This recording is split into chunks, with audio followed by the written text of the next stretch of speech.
Today we're diving into Aptos, the latest Layer 1 chain to come out on the market and position itself as a safe, scalable upgrade to Web3 infrastructure. Aptos was born out of Facebook's defunct Libra and Diem projects. It has been hailed as the Solana killer. It has huge backers like FTX, Binance, and Andreessen Horowitz that have allowed it to raise hundreds of millions of US dollars before even having a single user. But all that hype was a double-edged sword, as on its first day of trading, it plunged 40% from the get-go. So what is Aptos and who's behind it? Well, you've come to the right place to get up to speed. So what is Aptos? If we want to get to the bottom of what Aptos is, then we need to go back to 2019 when Meta, the company formerly known as Facebook, decided it wanted to get into the crypto game. That's when Meta came up with a stablecoin project called Libra, a permission-based blockchain with its own digital token that was supposed to be backed by a basket of currencies from around the world. That idea was then squashed by regulators, which led Meta to go back to the drawing board where they rebranded the Libra to create a much simpler token called the Diem, which was supposed to be pegged to the US dollar. But when the Diem failed too, the Diem association that ran the project decided to sell the assets and the intellectual property to the cryptocurrency venture known as Silvergate Capital for 182 million US dollars. Meta may have realized that regulators would block any path towards it becoming a central player in the blockchain ecosystem.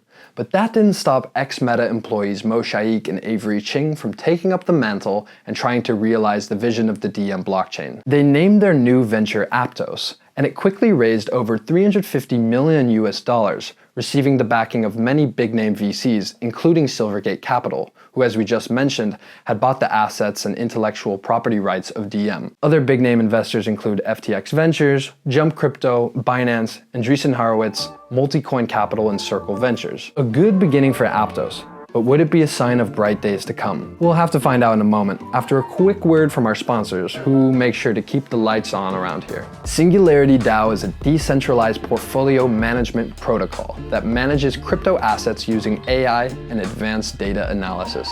Dynasets are non-custodial vaults of tokens, created to outperform holding popular assets such as Bitcoin and Ethereum. During the previous trading window, Dynasets outperformed their underlying assets by more than 50%, with users of DynETH doubling their Ethereum holdings.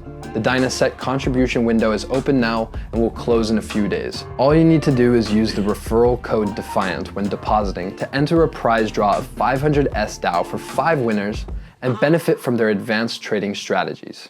And we are back to Aptos. So when Solana was just getting launched in 2020, it was being hyped up as the ETH killer because transactions were faster and cheaper than the Ethereum network. Flash forward to today and Ethereum is still around. It hasn't been killed and Solana is also still around. And although the transactions are faster and cheaper on the network, its networks have been affected by outages lately that have called the blockchain into question. So when Aptos was announced, it suddenly was being labeled the Solana killer. But why? Both blockchains run on the Rust-based programming language, and both apparently have similar transaction speeds due to their parallel execution technique. What excited some people about Aptos was the possibility to create a blockchain incredibly well-suited to smart contracts, and the claim that Aptos would theoretically be able to process 160,000 transactions per second. In fact, just before the launch, Aptos boasted an astonishing 130,000 TPS.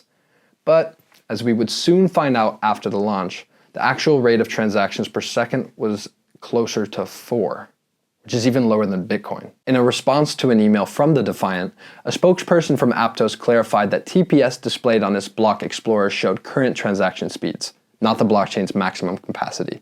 So we'll have to wait and see whether Aptos can come close to its promise of 100,000 plus TPS. When launch day of the Aptos APT token arrived on October 18th, critics were not impressed by Binance, FTX, and Coinbase for listing the token without even knowing the emission schedule or total supply of coins.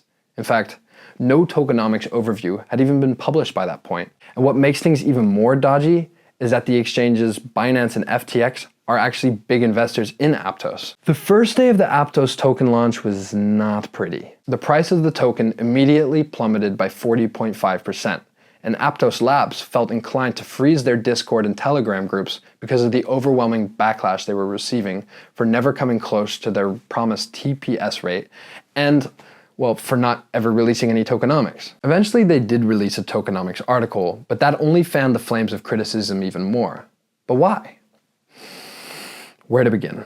To start with, the tokenomics article revealed that a massive 49% of the tokens were already allocated to developers and private investors, with the other 51% going to the quote, community. We'll look a little bit deeper as to what they mean with community, and you will see that 51% is actually going to core developers, early investors, and the Aptos Foundation. Among the concerns around how the community was actually supposed to access this 51% token supply, suspicions that investors already had the tokens ready to dump on retail began to rise, causing CT to erupt with even more pump and dump cries.